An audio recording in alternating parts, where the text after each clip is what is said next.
Hello, it's Dirk back again with The Witches. This is the second instalment of 30 minutes, and as a reminder, The Witches is suitable for all ages, but it's kind of PG level if you have sensitive or younger children. There's a lot of talk of torturing and killing children. Okay, I will continue. The Grand High Witch. The next day, a man in a black suit arrived at the house carrying a briefcase, and he held a long conversation with my grandmother in the living room. I was not allowed in while he was there, but when at last he went away, my grandmother came to me, walking very slowly and looking very sad. That man was reading me your father's will, she said. What is a will? I asked her. It's something you write before you die, she said, and in it you say who's going to have your money and your property. But most important of all, it says who's going to care for the children if the mother and the father are dead. A fearful panic took hold of me. It did say you, Grandmama, I cried. I don't have to go to somebody else, do I? No, she said, your father would never have done that. He's asked me to take care of you for as long as I live. But he's also asked that I take you back to your own home in England. He wants us to stay there. But why? I said. Why can't we stay here in Norway? You'd hate to live anywhere else. You told me you would. I know, she said, but there are lots of complications with money and with the house that you wouldn't understand. Also, it said in the will that although your family is all Norwegian, you were born in England and you have started your education there, and he wants you to continue to go to English schools. Oh, Grandmama, I cried. You don't want to go and live in our English house. I know you don't. Of course I don't, she said, but I'm afraid I must. The will said that your mother felt the same way about it, and it's important to respect the wishes of the parents. There was no way out of it. We had to go to England, and my grandmother started making arrangements at once. Your next school term begins in a few days, she said, so we don't have any time to waste. On the evening before we left for England, my grandmother got onto her favourite subject once again. There are not as many witches in England as there are in Norway, she said. I'm sure I won't meet one, I said. I sincerely hope you won't.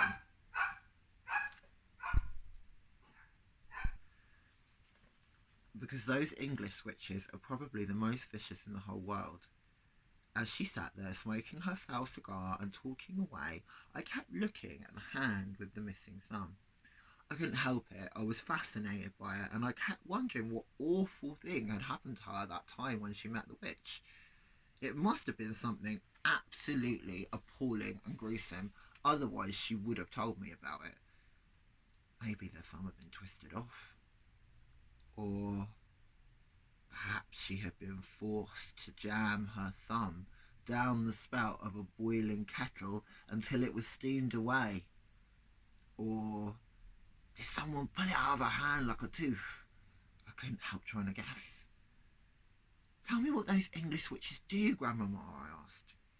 Well, she said, sucking away at her stinking cigar, their favourite ruse is to mix up a powder that will turn a child into some creature or other that all grown-ups hate. What sort of a creature, Grandmama? Often it's a slug, she said. A slug is one of their favourites.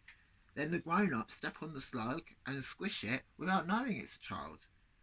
That's perfectly beastly, I cried. Or it might be a flea, my grandmother said. They might turn you into a flea, and without realising what she was doing, your own mother would get out the flea powder, and then it's goodbye to you. You're making me nervous, Grandmama. I don't think I want to go to England. I've known English witches, she went on, who've turned children into pheasants and then sneaked the pheasants up into the woods the very day before the pheasant shooting season opened. Ouch, I said. So they get shot? Of course they get shot, she said, and then they get plucked and roasted and eaten for supper. I pictured myself as a pheasant, flying frantically over the men with the guns, swerving and dipping as the guns exploded below me. Yes, my grandmother said, it gives English witches great pleasure to stand back and watch the grown-ups doing away with their own children. I really don't want to go to England, Grandmama. Of course you don't, she said, nor do I, but I'm afraid we've got to. A witch is different in every country, I asked. Completely different, my grandmother said, but I don't know much about the other countries. Don't you even know about America? I asked. Not really, she answered, although I've heard it said that over there the witches are able to make the grown-ups eat their own children.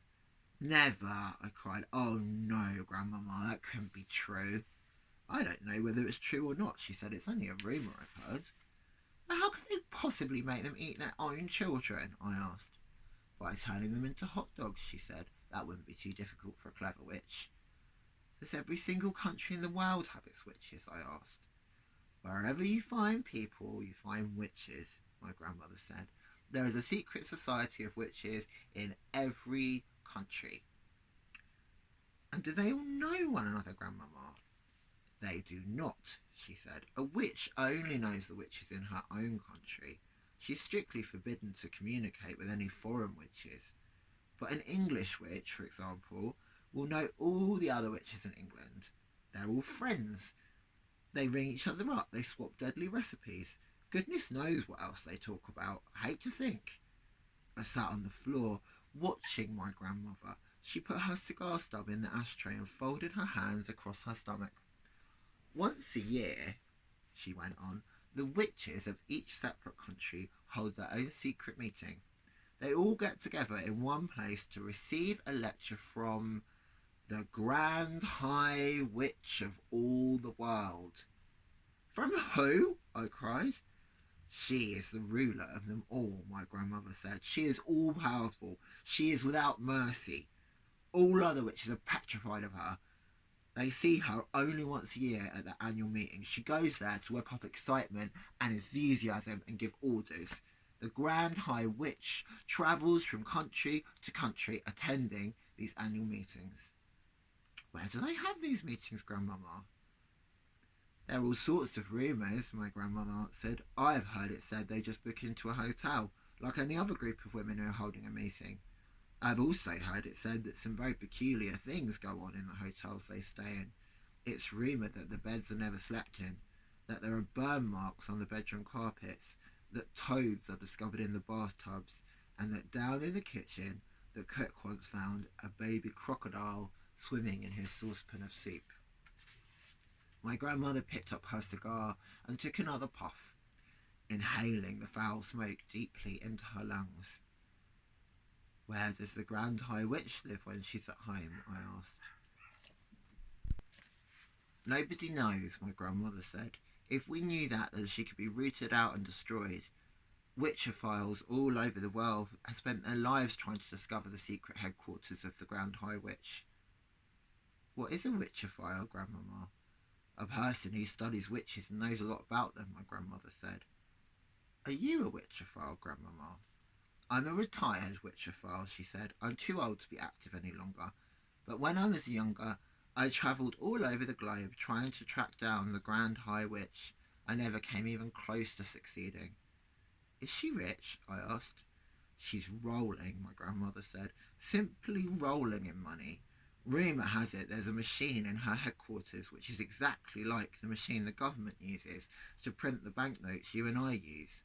After all, banknotes are only bits of paper with special designs and pictures on them. Anyone can make them who has the right machine and the right paper. My guess is that the Grand High Witch makes all the money she wants and dishes it out to witches everywhere. What about foreign money? I asked. Those machines can make Chinese money if you want them to, my grandmother said. It's only a question of pressing the right button. But Grandmama, I said, if nobody's ever seen the Grand High Witch, how can you be so sure she exists? My grandmother gave me a long and very severe look. Nobody has ever seen the devil, she said, but we know he exists. The next morning we sailed for England, and soon I was back in the old family house in Kent, but this time with only my grandmother to look after me. Then the Easter term began, and every weekday I went to school and everything seemed to have come back to normal again. Now, at the bottom of our garden there was an enormous conker tree, and high up in its branches Timmy, my best friend, and I had started to build a magnificent treehouse. We were able to work on it only at the weekends, but we were getting along fine. We had begun with the floor, which we built by laying wide planks between two quite far apart branches and nailing them down. Within a month we finished the floor. Then we constructed a wooden railing around the floor, and that left only the roof to be built. The roof was the difficult bit. One Saturday afternoon, when Timmy was in bed with flu, I decided to make a start on the roof all by myself. It was lovely being high up there in the conker tree, all alone with the pale young leaves coming out everywhere around me. It was like being in a big green cave, and the height made it extra exciting. My grandmother had told me that if I fell I would break a leg, and every time I looked down I got a tingle along my spine. I worked away, nailing the fast plank on the roof. Then suddenly, out of the corner of my eye, I caught sight of a woman standing immediately below me. She was looking up at me and smiling in the most peculiar way. When most people smile, their lips go out sideways. This woman's lips went upwards and downwards, showing all her front teeth and gums. The gums were like raw meat. It's always a shock to discover you're being watched when you think you're alone. And what was this strange woman doing in our garden anyway? I noticed that she was wearing a small black hat, and she had black gloves on her hands, and the gloves came nearly up to her elbows. Gloves. She was wearing gloves. I froze all over. I have a present for you, she said, still staring at me, still smiling, still showing her teeth and gums. I didn't answer. Come down out of that tree, little boy, she said, and I shall give you the most exciting present you've ever had. Her voice had a curious, rasping quality. It made a sort of metallic sound, as though her throat was full of drawing pins. Without taking her eyes from my face, she very slowly put one of those gloved hands into her purse and drew out a small green snake. She held it up for me to see. It's tame, she said. The snake began to coil itself around her forearm. It was brilliant green. If you come down here, I shall give him to you, she said. Oh, Grandmama, I thought, come and help me.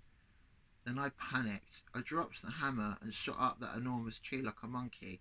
I didn't stop till I was as high as I could possibly go, and there I stayed, quivering with fear. I couldn't see the woman now. There were layers and layers of leaves between her and me. I stayed up there for hours, and I kept very still. It began to grow dark. At last I heard my grandmother calling my name. I'm up here, I shouted back. Come down at once, she called out. It's past your supper time. Grandmama, I shouted, has that woman gone? What woman? My grandmother called back. The woman in the black gloves. There was silence from below. There was the silence of someone who was too stunned to speak. Grandmama, I shouted down, has she gone? Yes, my grandmother answered at last. She's gone. I'm here, my darling. I'll look after you. You can come down now. I climbed down. I was trembling. My grandmother enfolded me in her arms. I've seen a witch, I said. Come inside, she said. You'll be all right with me. She led me into the house and gave me a cup of hot cocoa with lots of sugar in it. Tell me everything, she said. I told her. By the time I finished, it was my grandmother who was trembling. Her face was ashy grey, and I saw her glance down at that hand of hers that didn't have a thumb. You know what this means, she said. It means there's one of them in our district. From now on, I'm not letting you walk alone to school. Do you think she could be after me specifically? I asked. No, she said, I doubt that. One child is as good as any other to those creatures. It's hardly surprising that after that I became a very witch-conscious little boy. If I happened to be alone in the road and saw a woman approaching who was wearing gloves, I would quickly skip to the other side, and the weather remained pretty cold during the whole of that month, so nearly everybody was wearing gloves. Curiously enough, though, I never saw the woman with the green snake again. That was my first witch, but it wasn't my last. Summer holidays. The Easter holidays came and went, and the summer term began at school. My grandmother and I had already planned to take our summer holiday in Norway, and we talked about almost nothing else every evening. She booked a cabin for each of us on the boat from Newcastle to Oslo at the earliest possible moment after my school broke up, and from Oslo she was going to take me to a place that she knew down on the south coast near Arendal, where she had spent her own summer holidays as a child nearly 80 years ago. All day long, she said, my brother and I were out in the rowing boat. The whole coast is dotted with tiny islands and there's nobody on them. We used to explore them and dive into the sea off the lovely smooth granite rocks, and sometimes on the way out we would drop the anchor and fish for cod and whiting, and if we caught anything we would build a fire on an island and fry the fish in a pan for our lunch. There's no finer fish in the world than absolutely fresh cod. What did you use for bait, Grandmama, when you went fishing? Mussels, she said. Everyone uses mussels for bait in Norway. And if we didn't catch any fish, we'd boil up the mussels in a saucepan and eat those. Were they good? Delicious, she said. Cook them in seawater and they're tender and salty. What else did you do, Grandmama? We used to row out and wave to the shrimp boats on their way home, and they would stop and give us a handful of shrimps each. The shrimps were still warm from having been just cooked, and we would sit in the rowing boat peeling them and gobbling them up. The head was the best part. The head, I said. You squeeze the head between your teeth and suck out the inside. It's marvellous. You and I will do all these things in summer, my darling, she said.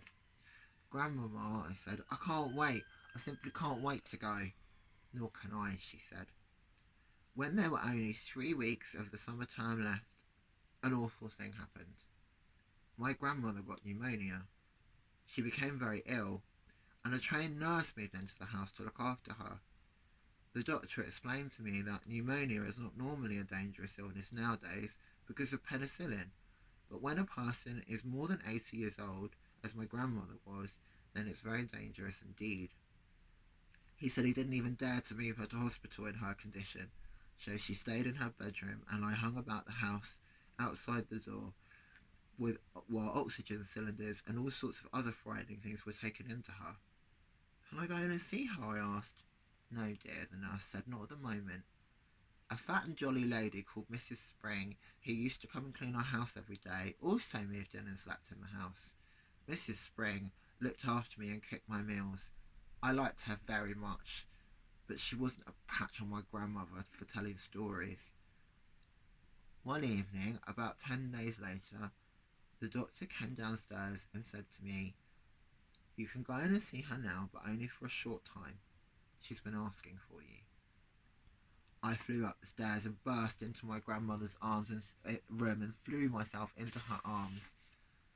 Hey there, the nurse said. Be careful with her. Will you be all right now, Grandmama? I asked. The worst is over, she said. I'll soon be up again. Will she? I said to the nurse. Oh, yes, the nurse answered, smiling. She told us she simply had to get better because she has to look after you. I gave her another hug. They won't let me have a cigar, she said, but you wait till they're gone. She's a tough old bird, the nurse said. We'll have her up in another week. The nurse was right. Within a week, my grandmother was stumping around the house with her gold-topped cane and interfering with Mrs. Spring's cooking. I thank you for all your help, Mrs. Spring, she said, but you can go home now. Oh, no, I can't, Mrs. Spring said. Doctor told me to see that you take it very easy for the next few days. The doctor said more than that. He dropped a bombshell on my grandmother and me by telling us that on no account were we to risk the journey to Norway this summer. Rubbish, my grandmother cried. I've promised him we'll go. It's too far, the doctor said. It'll be very dangerous. I'll tell you what you can do. You can take your grandson to a nice hotel on the south coast of England instead. The sea air is just what you need. Oh, no, I said. Do you want your grandmother to die? The doctor asked me. Never, I said. Then don't let her go on a long journey this summer. She's not yet strong enough. And stop her smoking those vile black cigars. In the end, the doctor had his way about the holiday, but not about the cigars. Rooms were booked for us in a place called the Hotel Magnificent, in the famous seaside town of Bournemouth. Bournemouth, my grandmother told me, was full of old people like herself. They retired there by the thousand, because the air was so bracing and healthy It kept them, so they believed, alive for a few extra years. Does it? I asked. Of course not, she said. It's Tommy rot. But just for once, I think we've got to obey the doctor. Soon after that, my grandmother and I took the train to Bournemouth and settled into the Hotel Magnificent. It was an enormous white building on the seafront and looked to me like a pretty boring place to spend a summer holiday in. I had my own separate bedroom, but there was a door connecting the room with my grandmother's room so we could visit each other without going into the corridor. Just before we left for Bournemouth, my grandmother had given me as consolation a present of 2 white mice in a little cage, and of course I took them with me. They were terrific fun, those mice. I called them William and Mary, and in the hotel I set out right away teaching them to do tricks. The first trick I taught them was to creep up the sleeve of my jacket and come down out by my neck. Then I taught them to climb up the back of my neck onto the top of my head. I did this by putting cake crumbs in my hair.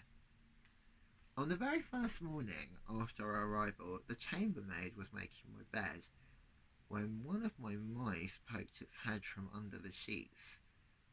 The maid let out a shriek that brought 12 people running to see who was being murdered. I was reported to the manager. There followed an unpleasant scene in the manager's office with the manager, my grandmother, and me. The manager, whose name was Mr. Stringer, was a bristly man in a black tailcoat. "I cannot permit mice in my hotel, madam," he said to my grandmother. "How dare you say that when your rotten hotel is full of rats anyway?" my grandmother cried. "Rats!" cried Mr. Stringer, going mauve in the face. "There are no rats in this hotel." "I saw one this very morning," my grandmother said. "It was running down the corridor into the kitchen." "That is not true," cried Mr. Stringer.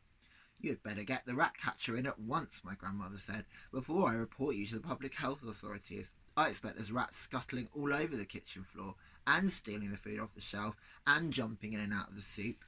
"Never!" cried Mr. Stringer. "No wonder my breakfast toast was all nibbled round the edges this morning," my grandmother went on relentlessly. "No wonder it had a nasty ratty taste. If you're not careful, the health people will be ordering the entire hotel to be closed before everyone gets typhoid fever." "You're not being serious, madam," Mr. Stringer said. "I was never more serious in my life," my grandmother said. "Are you, or are you not, going to allow my grandson to keep his white mice in his room?" The manager knew when he was beaten. "May I suggest a compromise, madam?" he said. "I will permit him to keep them in his room as long as they are never allowed out of the cage. How's that?" "That will suit us very well," my grandmother said, and she stood up and marched out of the room with me behind her. There's no way you can train mice inside a cage, yet I dared not let them out because the chambermaid was spying on me all the time. She had a key to my door, and she kept bursting in at all hours, trying to catch me with the mice out of the cage.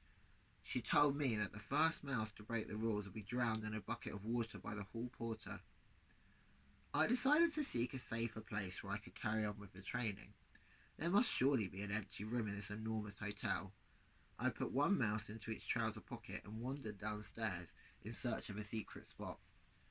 The ground floor of the hotel was a maze of public rooms, all of them named in gold letters on the doors. I wandered through the lounge and the smoking room and the card room and the reading room and the drawing room. None of them was empty. I went down a long wide corridor, and at the end of it I came to the ballroom. There were double doors leading into it, and in front of the doors there was a large notice board on a stand. The notice on the board said, "RSPCC meeting, strictly private. This room is reserved for the annual meeting of the Royal Society for the Prevention of Cruelty to Children." The double doors into the room were open. I peeped in. It was a colossal room. There were rows and rows of chairs all facing a platform. The chairs were painted gold, and they had little red cushions on the seats, but there was not a soul in sight. I sidled cautiously into the room. What a lovely, secret, silent place it was. The meeting of the Royal Society for the Prevention of Cruelty to Children must have taken place earlier in the day, and now they had all gone home. Even if they hadn't, even if they did suddenly come pouring in, they'd be wonderful, kind people who would look with favour upon a young mouse trainer going about his business. At the back of the room, there was a large folding screen with Chinese dragons painted on it. I decided, just to be on the safe side, to go behind this screen and do my training there. I wasn't a bit frightened of the prevention of cruelty to children people, but there was always a chance that Mr. Stringer or the manager might pop his head round the door. If he did, and if he saw the mice, the poor things would be in the hall porter's bucket of water before I could shout stop. I tiptoed to the back of the room and settled myself on the thick green carpet behind the big screen. What a splendid place this was, ideal for mouse training. I took William and Mary out of my trouser pockets. They sat beside me on the carpet, quiet and well behaved.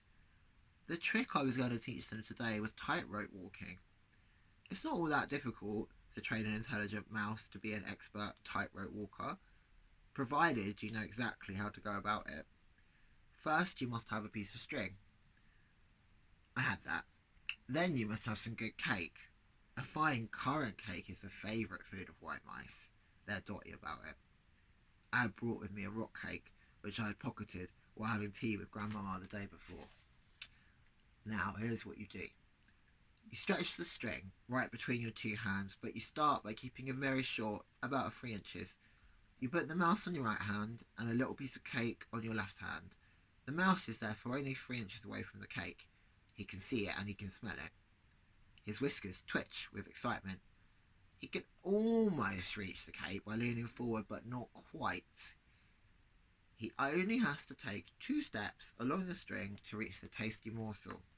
He ventures forward, one paw on the string, then the other. If the mouse has a good sense of balance, and most of them have, he will get across easily. I started with William. He watched the string without a moment's hesitation. I let him have a quick nibble of the cake just to whet his appetite. Then I put him back on my right hand. This time I lengthened the string. I made it about 6 inches long. William knew what to do now. With superb balance, he walked step by step along the string until he reached the cake. He was rewarded with another nibble. Quite soon, William was walking a 24-inch tightrope, or rather tight string, from one hand to the other to reach the cake. It was wonderful to watch him. He was enjoying himself tremendously. I was careful to hold the string near the carpet, so if he did lose his balance, he wouldn't have far to fall. But he never fell. William was obviously a natural acrobat, a great tightrope walking mouse. Now it was Mary's turn. I put William on the carpet beside me and rewarded him with some extra crumbs and a currant. Then I started going through the same routine all over again with Mary. My blinding ambition, you see, my dream of dreams, was to become one day the owner of a white mouse circus. I would have a small stage with red curtains in front of it, and when the curtains were drawn apart, the audience would see my world-famous performing mice walking on tight ropes, swinging from trapezes, turning somersaults in the air, bouncing on trampolines, and all the rest of it. I would have white mice riding on white rats, and the rats would gallop furiously round and round the stage. I was beginning to picture myself travelling first class all over the globe with my famous White Mouse Circus and performing before all the crowned heads of Europe. I was about halfway through Mary's training when suddenly I heard voices outside the ballroom door. The sound grew louder. It swelled into a great babble of speech from many throats. I recognised the voice of the awful hotel manager, Mr. Stringer. Help, I thought, but thank heavens for the huge screen. I crouched behind it and peered through the crack between 2 of the folding sections. I could see the entire length and width of the ballroom without anyone seeing me. Well, ladies, I'm sure you'll be quite comfortable in here, Mr. Stringer's voice was saying. Then in through the double doors he marched, black tailcoat and all, spreading his arms wide as he ushered a great flock of ladies in. If there's anything we can do for you, do not hesitate to let me know, he went on. Tea will be served for all of you on the Sunshine Terrace after you've concluded your meeting. With that, he bowed and scraped himself out of the room. As a vast herd of ladies from the Royal Society of the Prevention of Cruelty to Children came streaming in. They wore pretty clothes, and all of them had hats on their heads. That's it for today. Thank you for listening.